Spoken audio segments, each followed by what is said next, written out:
a lot of people here, they claim they are chefs, but they are not chefs. They are all cooks, but like they are just giving them the chef name. But they say I push crack. Nah, I don't do that. A few punchlines, style it up and hit it back.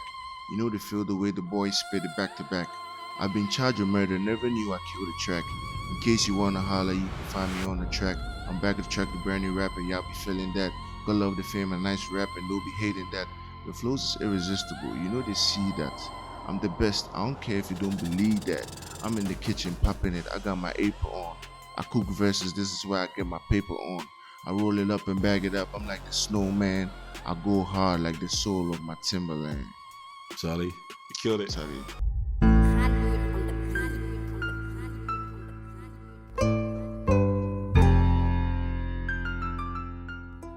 All right, welcome to the ABC show. On today's episode, we are having a conversation with a Ghanaian who has walked through the journey of pursuing rap as a career, thinking of pursuing rap as a career right from junior high school through Presec Legon to the university, and now works in an international organization where he's traveled the world.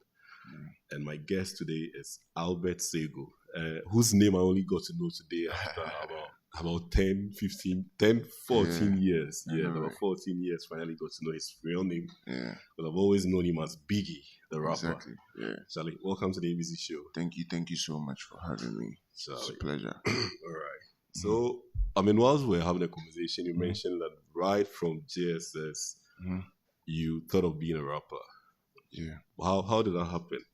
So, back in JSS, at that time, during that time, like the hip hop scene was pretty much, in the scene. There was, I think, 50 Cent. I remember I grew up listening to 50 Cent. So I think it was that space, during that hip hop space, that, the people I was listening to, that was what influenced my thoughts of, becoming a rapper. Okay. And if you remember, that time we used to have this, it's like a graphic, it's like I think music and words. Yeah, music. Exactly. So they have like the artists and they have their songs, their their songs. lyrics. Exactly.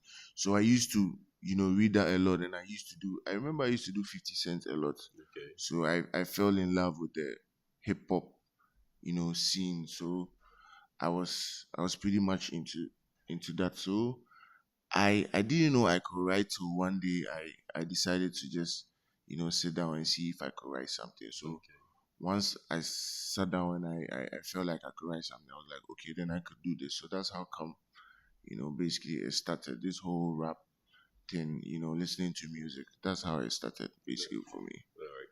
Yeah. When you went from JSS to Presec, I mean, we've always known Presec as bookish. That you had to win in the science and maths quiz. Exactly. But then you went in there, you were known as this rap guy. You were counting the first three. You were somebody that we could point as a rapper there. Yeah. How was it? How did that shape your life, combining rap in Presec, being a Presbyterian school, being one that is known for, you have to be studious, and then doing rap?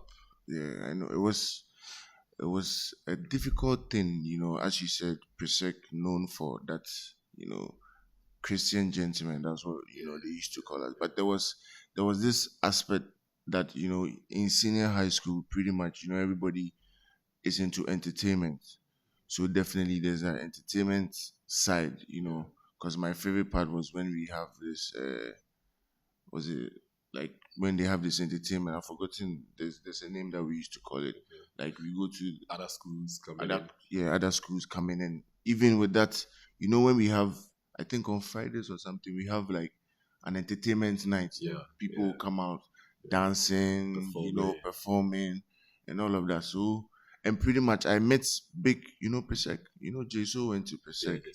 A lot of hip hop heads went to Presec. So Presec was also known for that hip hop, that rap thing. So like anybody coming to Presec knew that, okay, Presec has that, stature of rappers. So it was something that I was looking forward to. And when I also got there, I met few people who were also in the hip hop scene.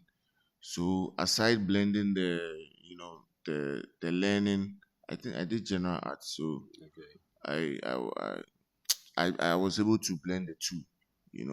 It wasn't pretty much hard to do because How was Once a you love regular it. rap competition in Pesek like? I mean, if you were Oh, called to like battle, how was it like? How was it feeling? You had your class yeah, I giving you had beats. exactly. Yeah, we used to do beatbox. Okay. So they give you beats and you rap. And I remember we used to do a lot of rap battles during the preset classes. Okay. So Okay. with the preset classes, Different different schools coming, exactly. So then yeah. they've already heard about me. Hey, this guy Biggie Rhymes, Charlie, the guy with some serious rapper. So everybody was looking for it. So even much as we were going to, learn and everything, I always also prepare my battle lines because I know that That's an opportunity to shine. exactly people have, people mean me and things. So I for, also jack up and get my lines ready. So I remember every break time where we meet at Guase. Guase is a place where like we buy food. Yeah.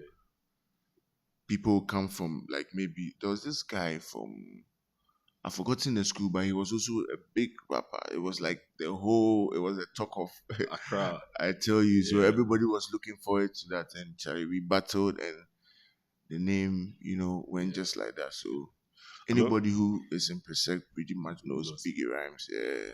I mean, I've So always known you as Biggie Rhymes. yeah, Yeah. yeah. So, I mean, you also mentioned at the point you were in class with Joey B Yeah. back in Yeah. GSS. I Yeah. mean, he has gone on to do music. Mm-hmm. But how did St. Teresa's allow you at that age to still be creative And try your hands on music, and then still be that young person in JSS preparing to go to SS? exactly. So with the GSS thing, we had this. There was this studio right after the school. It was called PlayStation 360. Okay. It wasn't. I think it was a recording studio. So it was near the school. So people used to record demos there. Okay. And when I was in school, as I said earlier, the hip hop factor at that time, the hip hop scene was really big. Yeah. The likes of 50 Cent and all this, everybody wanted to be like them, you understand? So that that was there, and I had Joey. Joey was also rapping. I had this guy, 2, 3 guys. So we formed a group. It was called the Southsiders. Okay. So after school, we go to the studio, go and rap, just laying freestyles, just rap, rap, rap, rap, rap. And at that time too, they were having this. There's this guy. He's called Dr. Carl. I think I remember Dr. He Carl. used to he used to be at Radio Universe.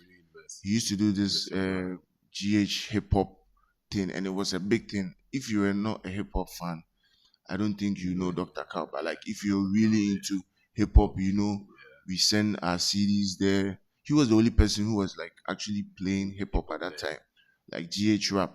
Now that is, I think now it has evolved into hip life, and exactly. So I'm like an old OG when it comes to those things because I knew the pioneers, the people who were actually, So yeah, that explains it very much.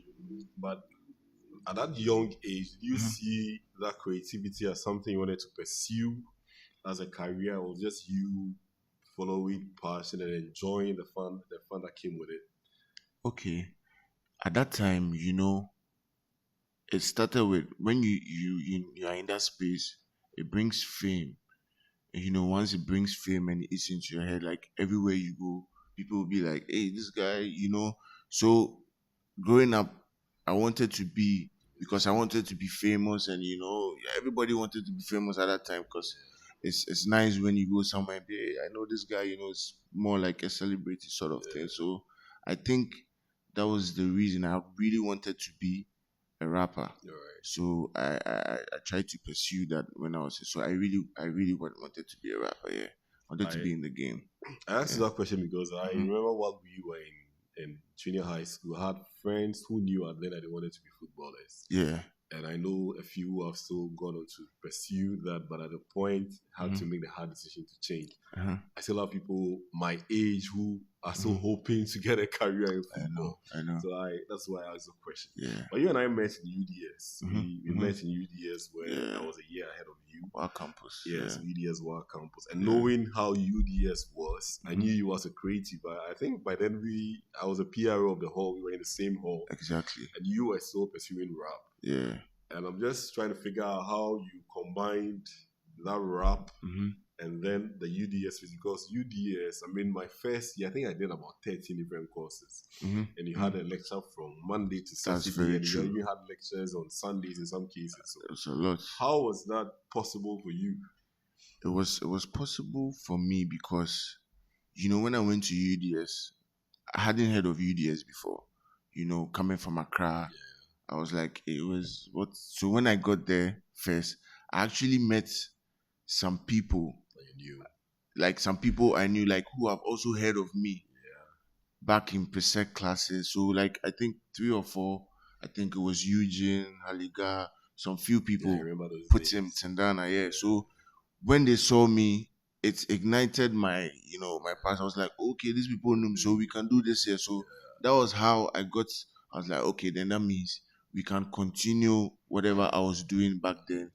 And UDS was kind of, even though it was a university, it felt like a senior high school So sort of. strict. Exactly. So it had that vibe also, even though it was, university. And the thing, you have to do what you have to do. You have to learn. You have to And pass. exactly, you have to pass. So you make sure you learn and you make sure you do what you have to do. So basically, yeah. I mean, our time, I think when we had a whole week celebration, were Mhm. you around when we brought Sarkodie around? Yeah. I was Yeah, always so there. that was when we brought Sarkodie Sarkodie, around. yeah. Yes. We brought yeah. out two We brought Bs, out all 2Bs, those people. yes, Yeah. I was pretty much in the scene. So How would you say UDS also influenced your creativity? Because after UDS, you still tried pursuing rap. mhm. I think UDS really shaped me because I feel like I learned a lot in UDS. You know, meeting people. UDS, the way UDS is, it will shape you in a way that you would have to force whatever you want to do or whatever passion that you want to do. You have to bring it out.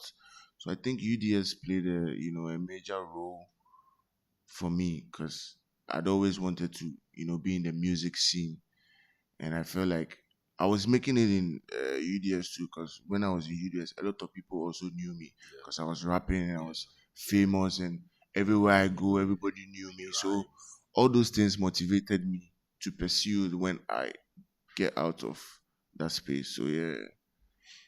And then having been to the same school, I know how UDS, I mean, shapes your mindset when it comes to work, delivering on your assignments, preparing Exactly. for exams and all that. And the third trimester program, how it shapes your life journey and all that.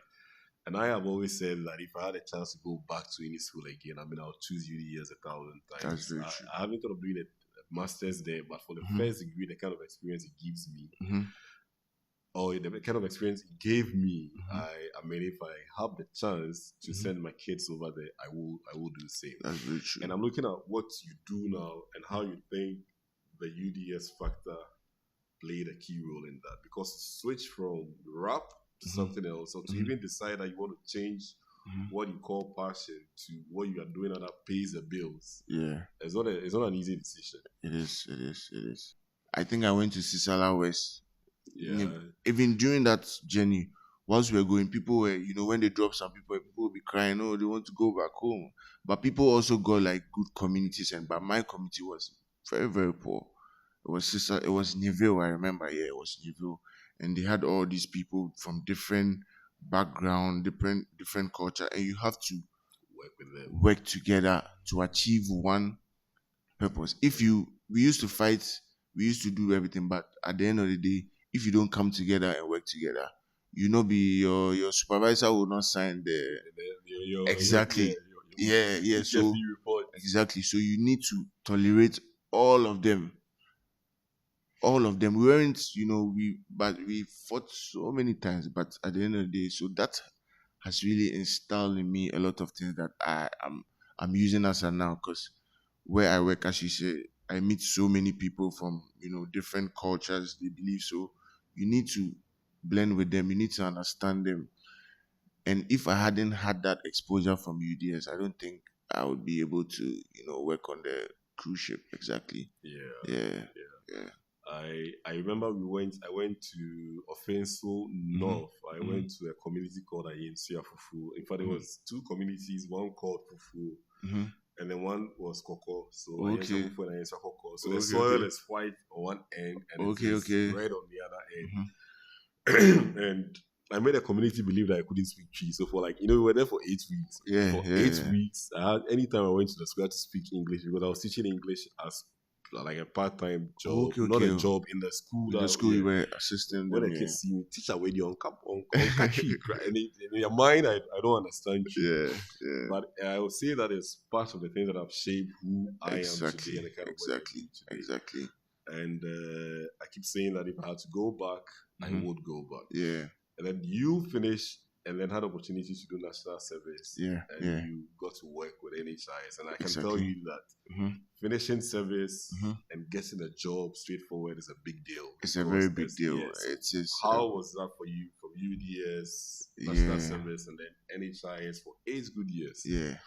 Well, with me, I think I would always say the God factor is the problem because growing up, my mom, my parents were, church. We always go to church, Right. and I believe in God very well, and I believe in favor also. So I feel like I was probably favored because just finishing was the name national service. I didn't have to wait after national service. I directly got a job and I was working before my other colleagues. People had to wait for a long time, but so I'll just say the favor of God, like yeah, because I also believe in God and I feel like He's part of my story. You get it? So I think that was how I was able to get into that scene. I feel like it was the favor of God. Yeah.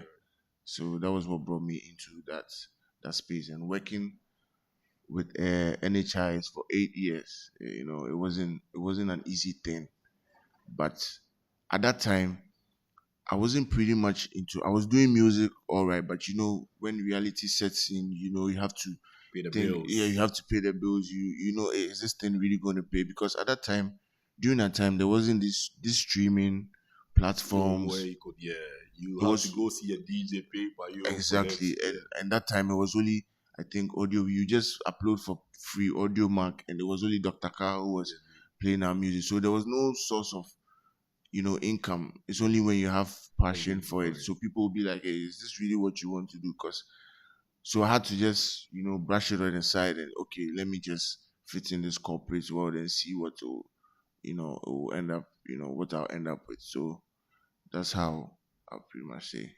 I mean, when I got in touch with you, Mm-hmm. you mentioned that you had to combine a culinary school Uh-huh, with uh-huh. working at Yeah, NHIS, yeah. and the driver who was there thought that, "Ah, now, oh yeah, yeah, Yeah, you yeah. have a government job. And you say you're going to Is it cook. you? Okoye Diane. I remember How him. how was that? So when I was in NHIS, we did the same thing over and over again. But I felt like if I want to stay here, I might just grow up and I'll be doing the same thing. And I wasn't fulfilled, so I had to do a soul searching. And I was like, no, I need to find something that I love, so that when I'm doing it, I know that okay, once I get into that space and I do, I'll be fulfilled. So I realized, I love, cooking. So why not, if I love cooking, I should turn that into a business. So if I love cooking, and me, when I want to do something, I really want to do it proper, proper, So I was like, okay, let me just enroll into the school so that I get a little knowledge. Because mind you, I haven't worked in a restaurant before. I had zero experience. So I had to just go there and get to know, the terms. Because when that's what differentiates between a chef and a Chef and cook. a cook, yeah. Because a chef, we might say something you wouldn't know. A cook, a lot of people here they claim they are chefs, but they are not chefs. They are all cooks, but like they are just giving them the chef name.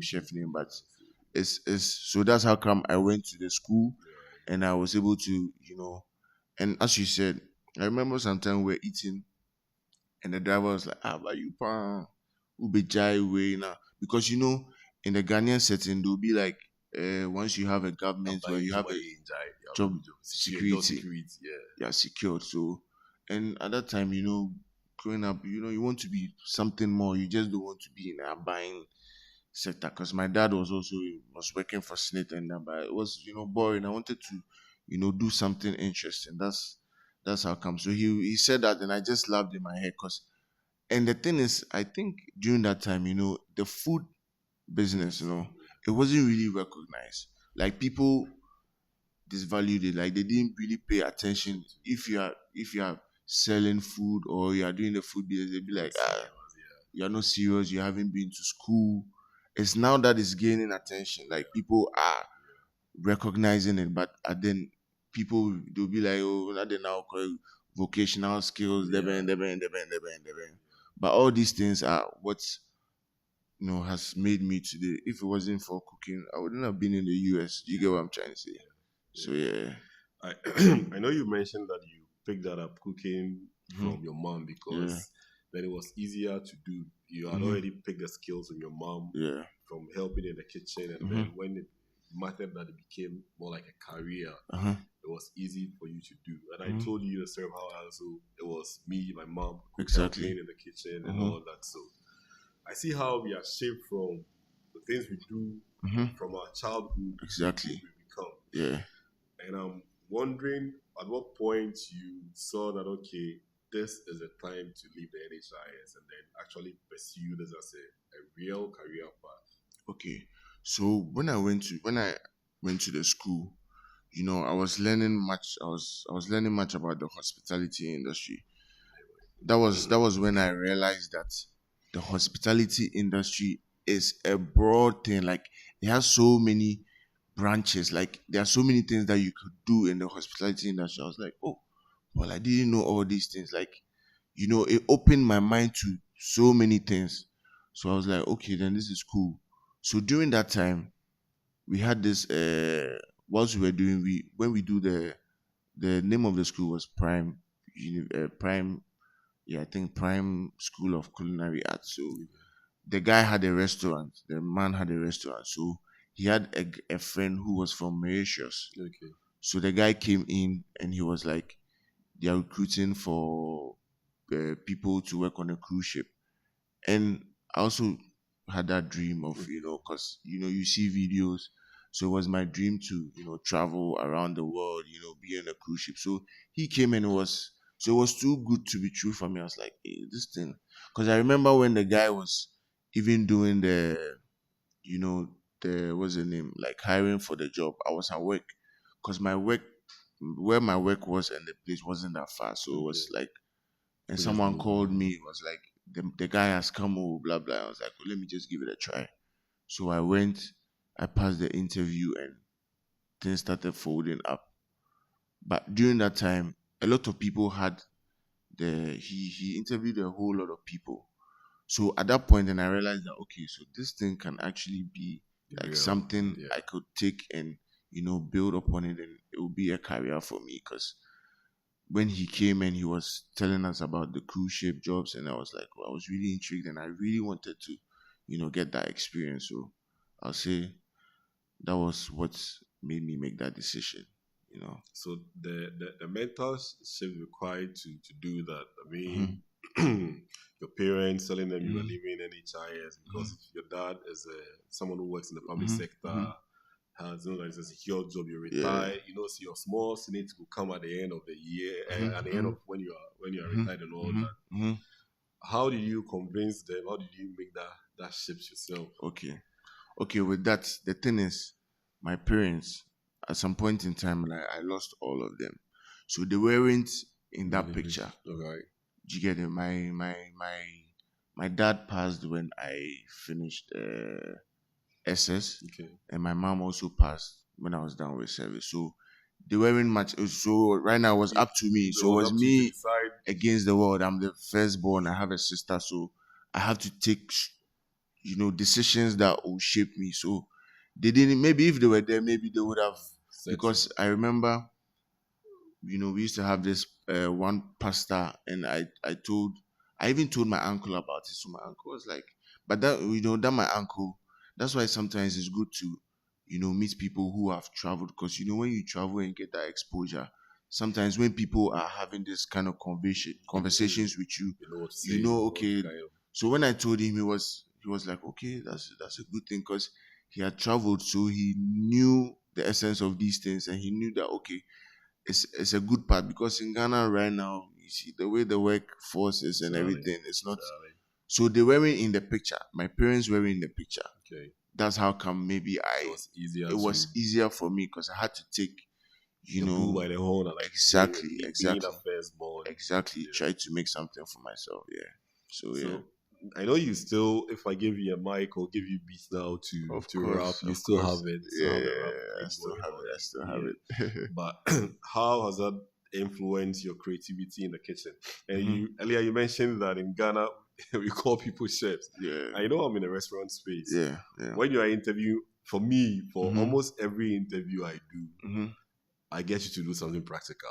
Yeah. And from the way you slice onion or even chop onion tells me whether you are a chef or you're a cook. Exactly. So the way they handle knife, what knife they used to do, knife skills, and all that plays a role. Yeah. And when it comes to garnishing food, creativity plays a key role. It does. And I mean, being a creative from the music space, playing with words, now you're playing with food, vegetables, and all that. How do you fuse that? Well, I think when you're a creative person because writing music, I think it's basically almost the same because sitting down trying to put out words, trying to rhyme, it's just like cooking food because cooking food is like an art. So once you're cooking it, the ideas begin to come. You have this picture of, okay, I want it to be like this. Okay, if I add this ingredient, it will be like this. If I add this flavor, like you have all those things in your mind to, okay, when I put this, you try it. So once you're creative, you have that creative, thing in you that will still. So exactly. So yeah. The beauty is when you have to serve about 500 people the same meal, and the vegetable has to be placed on the same part of the plate. Yeah. The garnishing has to be the same. And you sometimes you see your work, everything is there before the serving. Like you sit down and nod your head and say, you're actually there. Exactly.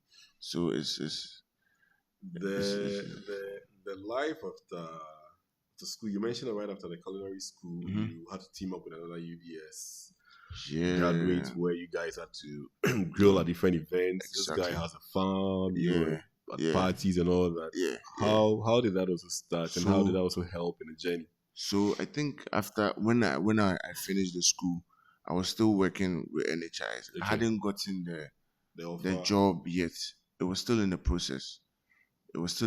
So I had to do something, I had to do a side job so that it will, fetch me income because I knew people at that time, the catering, people were doing catering, men's school, they were all over there doing. I was like, I need to do something. So at that time, Rudolph, shout outs to Rudolph.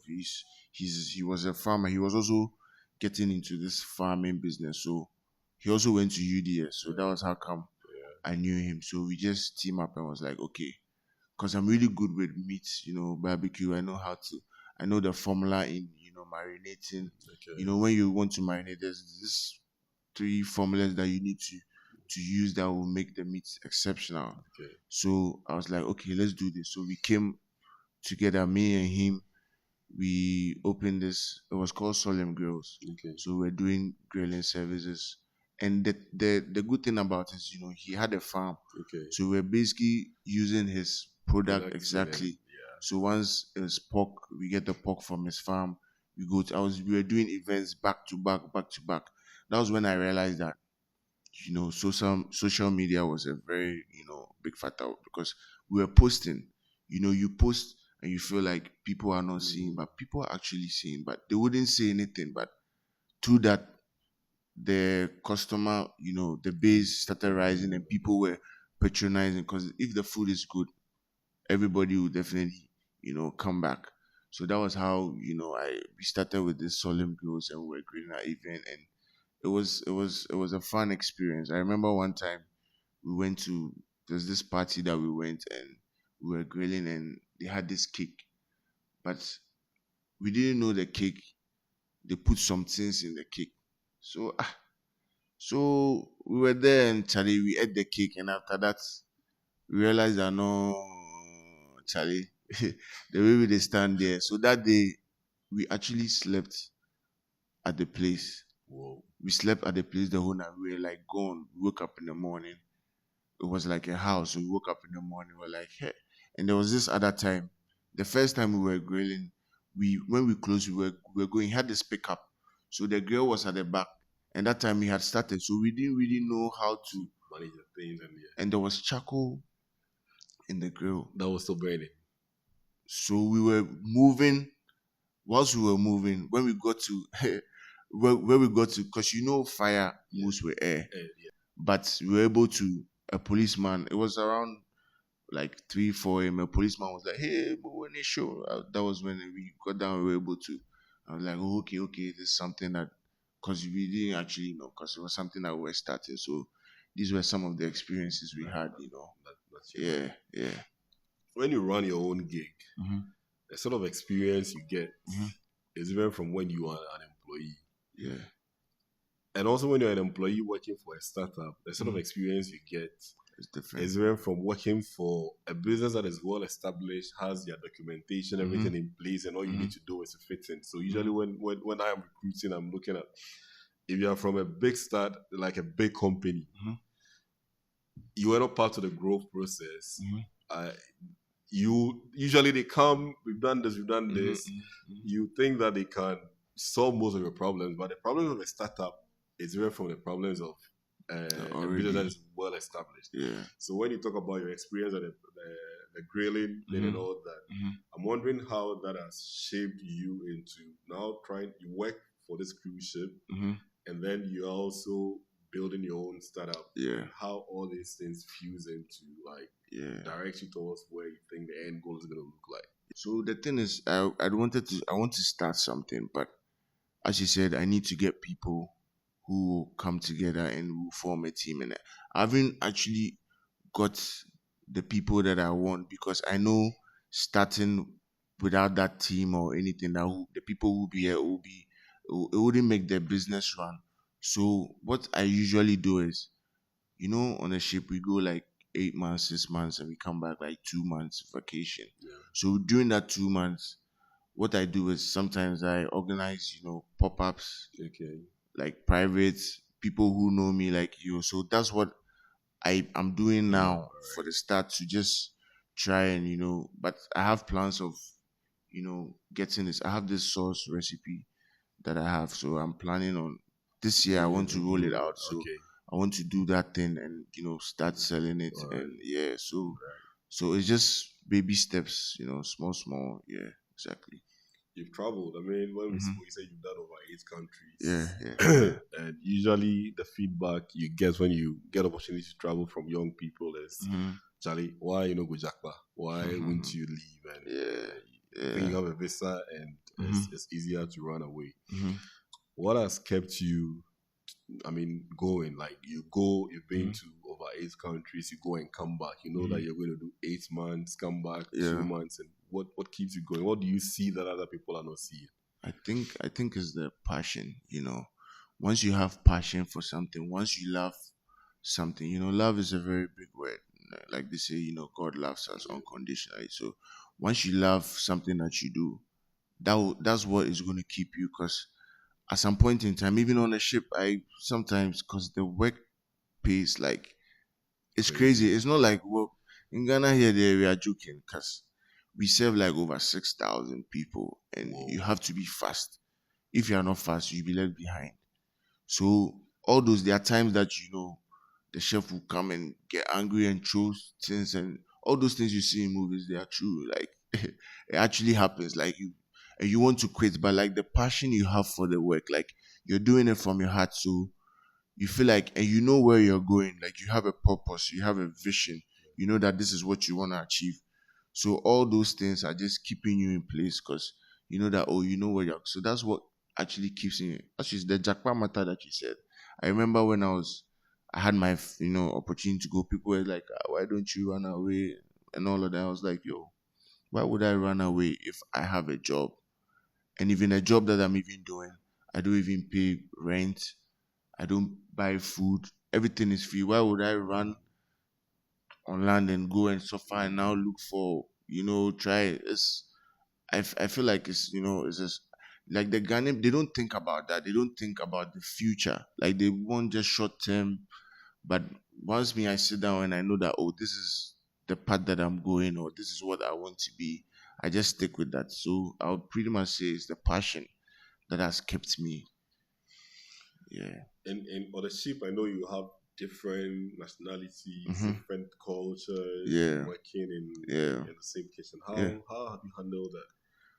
Well, that has been crazy. I wouldn't like the ship life. If you know anybody who works on the ship, like it's crazy. Cause see, we work every day. Like Ghana here, you put Saturday, Sunday, you are sleeping. When you get on the ship, from the first day you get on the ship, you work every day Oh, till when you sign off. So let's say if I go today, 8 months straight, I'm working every every day. single day. Every single day you're working. So the ship, the work on the ship is crazy. As I said, it's because I'm passionate about it. That's what is keeping me. So I think the UDS factor has played a role because in UDS, the TTFP like this, we have different people coming together, sleeping together. So that's how come I was able to you know relate with all these cultures because you have people from Indonesia, the people Indonesia, from the Caribbean, Jamaica, Philippines, all over the world, and they all speak. We are supposed to speak English, but their English is not quite. So somebody will say, so we have like jargons on the ship that Okay. sometimes we use, and so I think the UDS factor is what has been able to keep me so that I've been able to relate with all these cultures and able to, because a lot of people give up like when they come on the ship they say no, I can't do this, they have to go home because you can't be sleeping with somebody, maybe somebody likes to sleep with the lights off, that kind of thing. You have to adapt, but we are all on the ship, so you need to tolerate each and every one. So I think it's the UDS factor. And then how is it shaping your work ethic? Because you say you're working Mhm. 8 months every single day Every single day. straightforward. And Yeah. then when you come here, I mean, I run a business and I can Mhm. tell you that there are days Uh, when you have extra orders mhm. that the team has to work and get Mhm. paid for, It's crazy. they don't want to. They don't want to. Sometimes they are angry that you are getting extra work. That's the When thing. they are there to work for 8 hours and then sign off. So Uh-huh. it's just I crazy. And know. I know. how that shape See, your work ethic? I think it's the mindset, as you said. It's the mindset. Growing up, probably the way I grew up, the way my parents, shaped me and everything. It's all in the mind. I always want to do something that, when I leave the place, people will be like, "Oh, this guy, he's really good." So that's really what has shaped me because I don't joke with like my time. Like on the ship, when it's 8 o'clock, it's 8 o'clock. It's not 7:59 or 8:50. When you don't come, they are starting. So getting on the ship, all these things have trained me to be. On It has time. disciplined me because time is everything. Because breakfast starts at 8, it closes at 10. When it starts, if you are there or you are not there, It starts. if you are there or not there, the ship is going. They will leave you behind. You get me? So all these things are like, factors that, and it's all about the mindset. If you put your mind to something and if you are disciplined, I think most of these, you know, people coming up, I don't know if they are lazy or I don't know what to say, but maybe they don't think about the future. They don't know what they want. Because if you really have that mindset, you should be able to, because I know if I was working in Ghana, as you said, like even recently when I came, most of the works I didn't even take money. It was just like out of passion because I like to cook, so I just help. And even those who, were taking the money at some point in time, they even gave up, and I was the They were one. I holding stood everything there down. and I was, because of the passion I like to cook. I want to make sure everything is on point because the service, the way they It's deliver so a service different. in the And outside US is different from what we is do here. different. Yeah. Like here is pretty easy because outside you have somebody has died problem, somebody is gluten free. You need to check all All those those things things. before you serve them. Somebody doesn't eat tomato, somebody has this one. But here we don't even have those things. And even somebody will say he doesn't want this, they will say they don't even do that. If you do that, you might go home because Fire. exactly because it's the guests who pay us. So you need to do everything possible to make the guests happy and get a beautiful experience. You So know, yeah. you speak about time, and Hmm. today I say I pretty much came in early, Hmm. and while I just drove across the road, I saw you coming. I was like, Exactly. Yeah.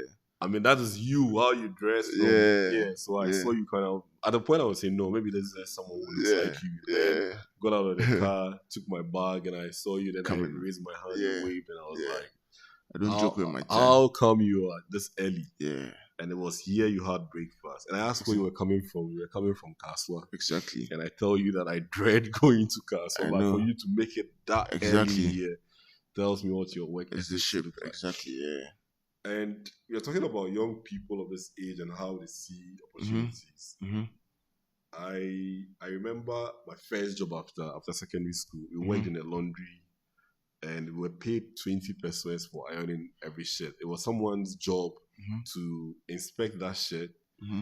and ensure that it was ironed properly before you got paid. So every time you iron, there was someone's job to, so you can come back, you can wait the whole night, you come back and you have like 10, 20 shirts rejected. Okay. You have to come back, Re-iron. re-iron them. Wow. And you had to do that every single time. It was Mhm. someone's job. So like the person who does a rejection Mhm. was like the enemy of Everybody. all Yeah. of us. Exactly. But then now we've moved on to and we are adults, we are employing other people, and we say every time I have a friend who runs the laundry, anytime I go there, I tell him that this shirt you iron for me, you know that in the past it will be rejected. Yeah.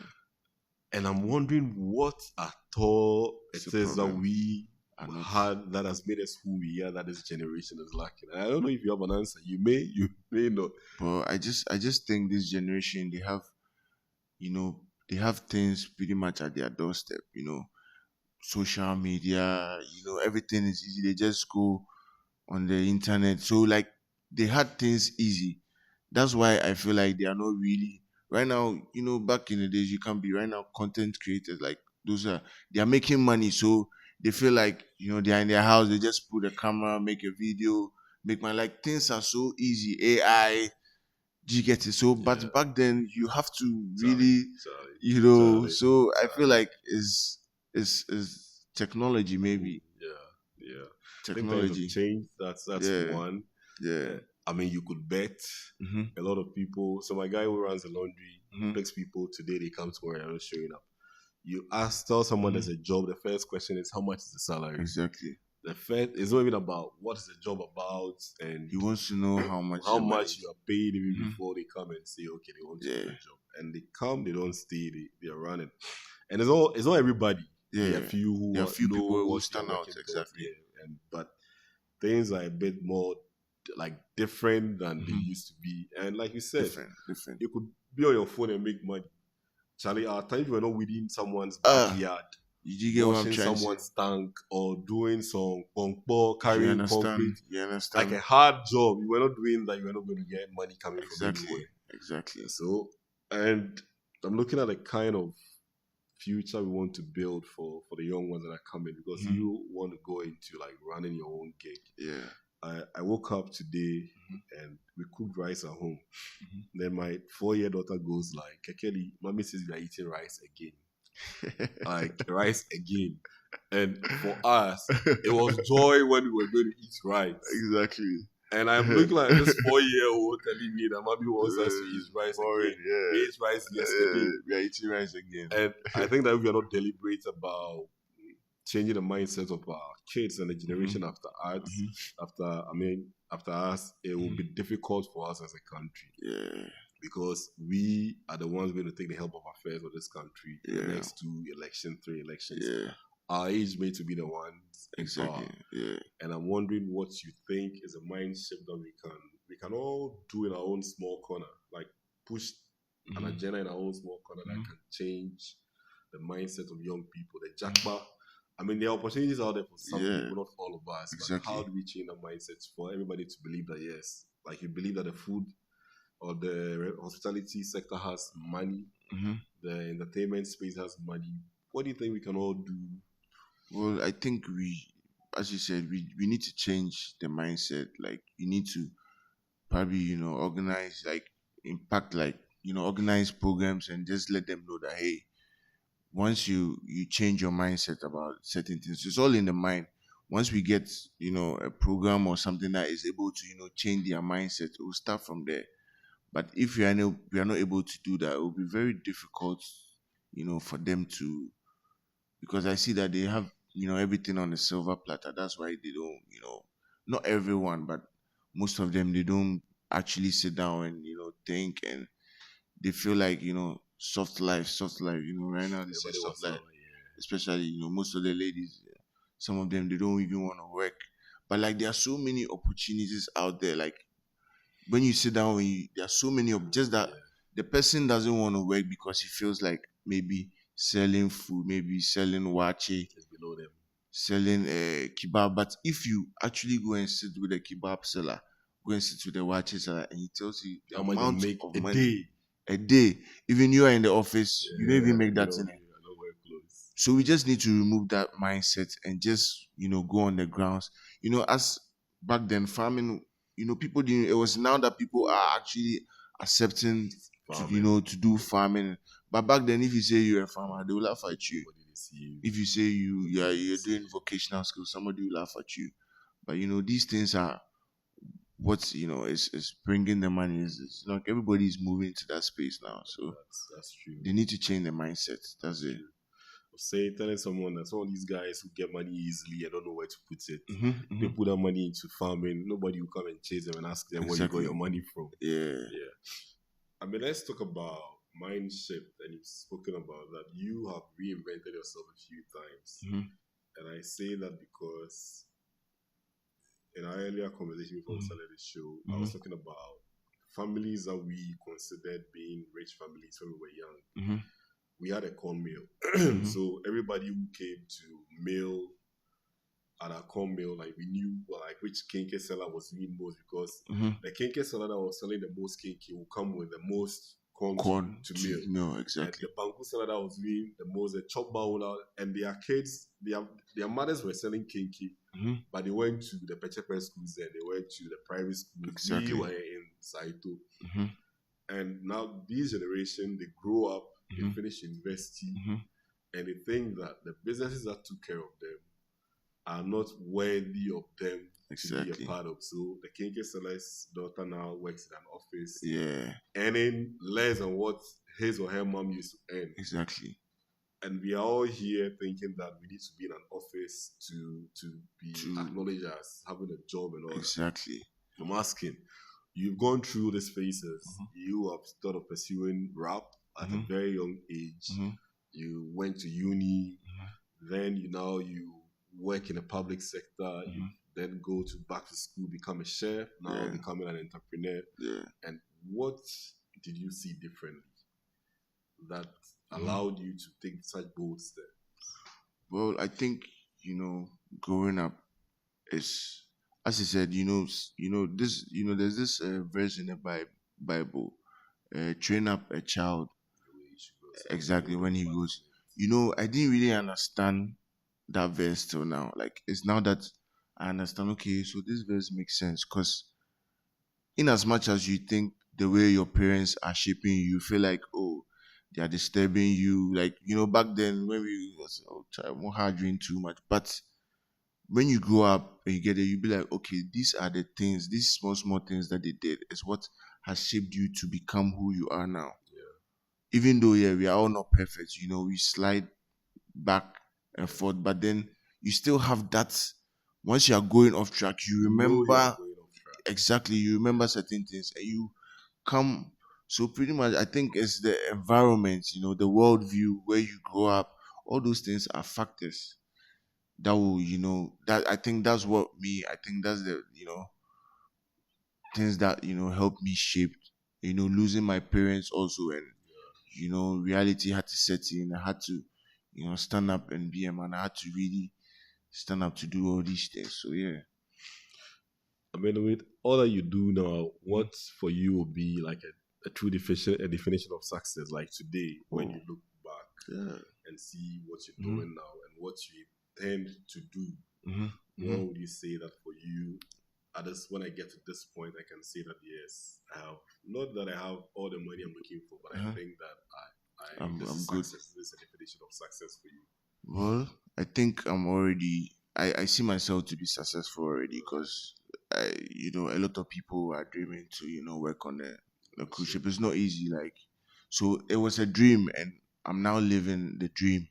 Even though sometimes sometimes you have some dream you when you start living it, then you feel like, oh, this is it. Like, you want more, and you forget. You dreamt of doing this Prayed for thing. this thing that you Exactly, have you prayed now. of, and then now you have the thing, and now you are saying that. So I feel like I'm always grateful, and I think I'm getting, because working on a cruise ship, learning. I started as a mind you, when I started working on the ship, I started as a cook. We have this commis. We have commis one, commis two. Okay. So I started as a commis one, and I hadn't worked in a restaurant. I didn't All you did know was go to anything. school, yeah. It was only the culinary school that I went. So when I even went on a ship and I met the chef, it was Vim, because he asked me some questions. Hey, where do you work? And I was like, oh, in Ghana, I work in this. I used to do breakfast. I hadn't done that before, but I just had that view. I was like, hey, maybe do had forget. No, Charlie. No, No so bagawaya. I'm telling you. So once I did that, and I was learning, I was watching and learning on the job, like, so that was how come I was able to, because I had no experience, but then it was true that I got the opportunity and I learned on the job and everything. So I think success for me is I think my dreams are eventually coming together, because I as you said, I want to venture into the entrepreneurship this thing. So it's something that I'm looking at now. So I'm really happy. As I said, I started as a commis one, and I rose up to two, and I'm now a chef de partie. Like, just within the chef of party. chef de partie. So within like 3 years, like just 3 contracts, I've been able to. Go So up the ladder, so I see progress. So I think that very soon, I'll get to where I want to be. Yeah.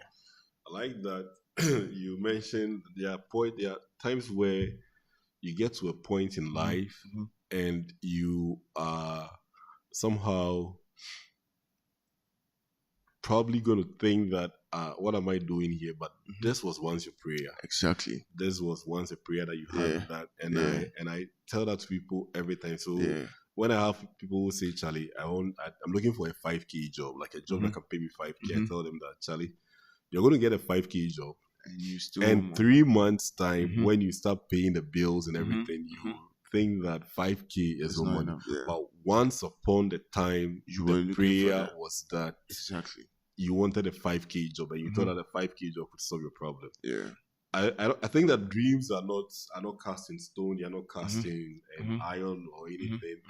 We are allowed to keep dreaming. Exactly. And when you as a human being and as an entrepreneur know that you are grateful for where you are, and also know that whatever I dream now is an add-on to where I am now. Exactly. It makes life easier for us. Yeah. And I think that for those who are able to move away from whatever passion they had in childhood, and we're talking about footballers. Yeah. Said, as at age 30, 35, I had someone who was my 2 years senior who was holding an 18-year-old's passport, thinking of like playing football. Okay. If you're not able to move from, okay, this was my passion when I was a child, and it's not able to pay you off, this is my new dream, this is a new vision I want to work towards. Exactly. It makes things different. I also mentioned that we were people who we knew were like footballers, like in Medina, everybody knew that if you mention a name, this guy here, Charlie, for play for Barca, for play for like, everybody wanted to play for their favorite team.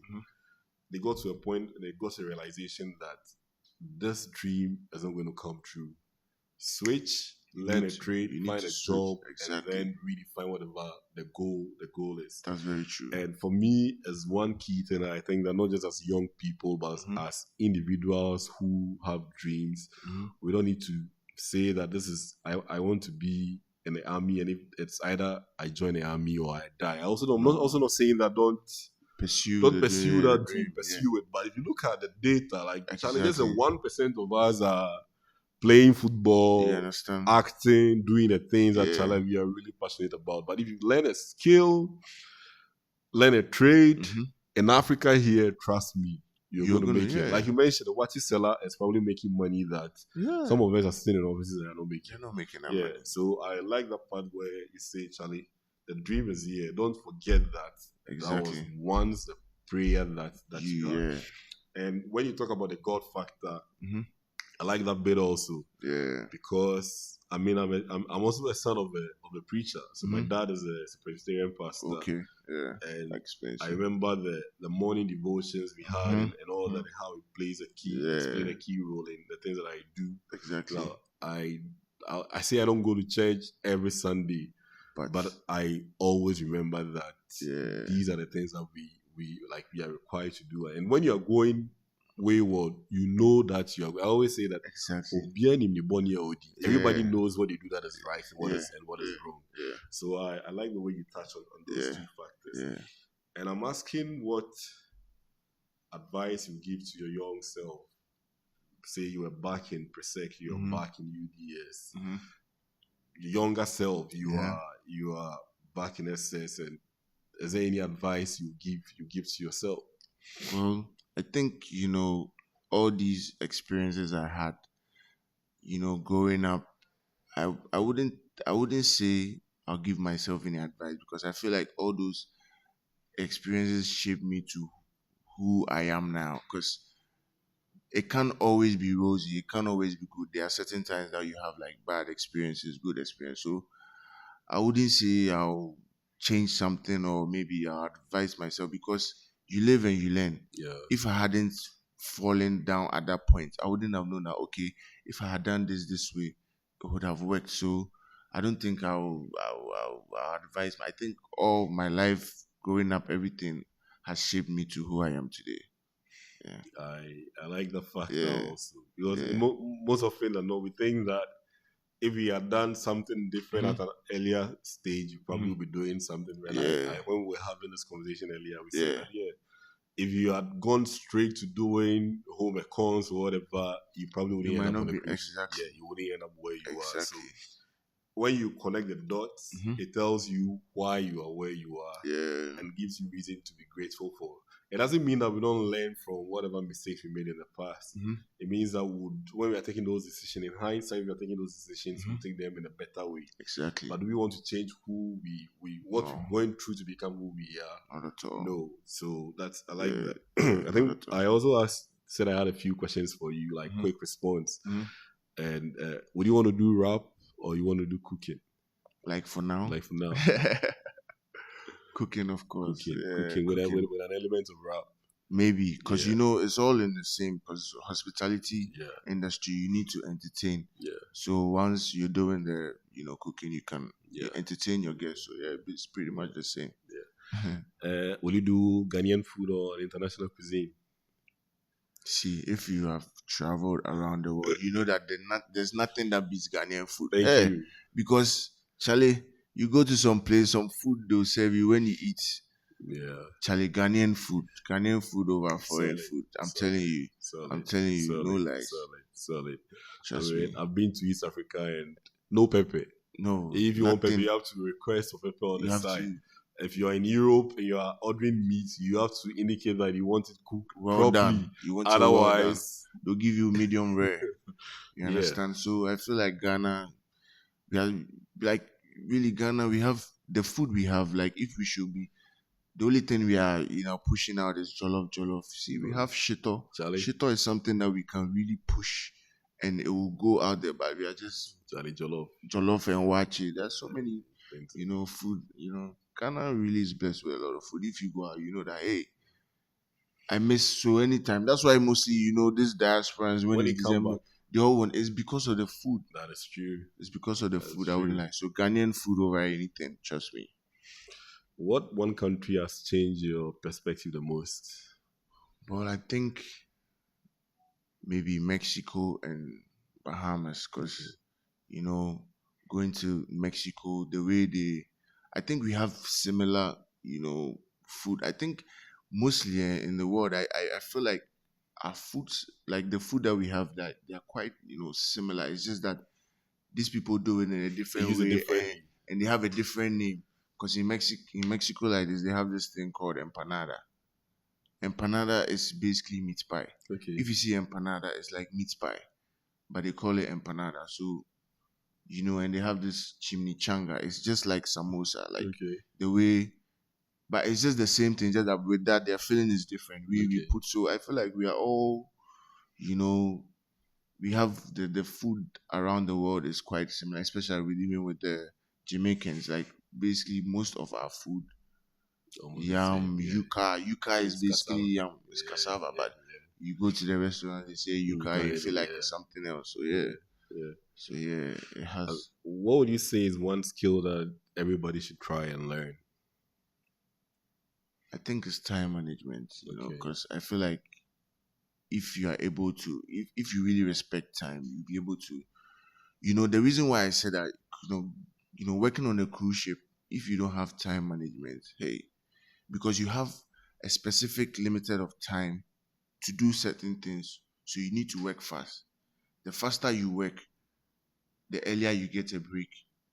So if you are working slow, somebody who work fast go get a long hour break, And you are still there. and you are still there. And within those time, when you get a break, you need to do laundry, you need to do this. So I feel like if you are able to manage your time, because if you can see time is really moving fast, so you really have to get some time and know what you do with your time, because time is money, you know.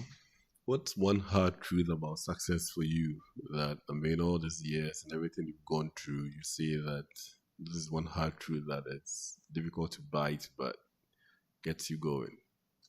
Well, I think with success, I think the disappointments and the struggle. People don't really talk about that. I know renowned people who they've been through a lot, but they just come and show the The beautiful beautiful parts. parts of it. But like you always crash. There are some certain times that you wouldn't have money to do, but you don't show all this. So these struggles and all these things, they're crazy. Cause I know you get what I mean. So yeah. Yeah. I think success is not just, it Yeah. doesn't mean that you win every Every day. time, exactly. Yeah. But people feel like it's not easy. Nobody has gotten it easy in life. You need to struggle to get it. I think that has been time well spent with you. Yeah. And having known you from UDS, it's been, I think, over 14 years since we've met. I mean, combining the number of years we spent in school and the days after we all left uni. Happy, should I say, excited to see who you've turned into. Yeah. Also because I'm in the same space. Exactly. And we share a lot in common. I am excited about what you've been able to do for yourself, what you've become, and all that you intend doing. Exactly. And I'm more than excited that I know the journey is going to be good because you've learned all the lessons that I needed to learn to get you going. Yeah. And I would love to have you on again in future after all these things that you've most doing. definitely, Yeah, most put in definitely. place. Yeah. And let me say a big thank you for sharing all your experiences, Thank you so the much. passion you put in, and everything, the good things you have to say about UDS. For those of you who haven't been there, Yeah. if you have the chance to send anyone there, I mean, have to, UDS should be on your list. Exactly. And for everybody watching us today, I don't think that school alone is as a way to make it. No. Determination, also knowing that goals change, dreams change, you are allowed to change your passion, you can have a new passion every time, and having the balls to say that, Charlie, this thing not go fetch me money, let me move on to. Sometimes there's a shame that comes with giving up and starting new that we are mostly worried about. Exactly. Take us back to the days when you used to be a rapper, and then anything that comes to mind. Okay, so let me just. I don't know if I'm not sure if there's any beats. I'll just I'll just bust it up. So they say I push crack. Nah, I don't do that. A few punchlines, style it up and hit it back. You know they feel the way the boys spit it back to back. I've been charged with murder, never knew I killed a track. In case you wanna holler, you can find me on the track. I'm back at the track, the brand new rapper, y'all be feeling that. Gotta love the fame and nice rap and don't be hating that. The flows is irresistible. You know they see that. I'm the best. I don't care if you don't believe that. I'm in the kitchen popping it. I got my apron on. I cook verses. This is where I get my paper on. I roll it up and bag it up. I'm like the snowman. I go hard like the soul of my Timberland. Charlie, you killed it. Charlie. Thanks for coming, man. Thanks for coming. Thanks. Yeah.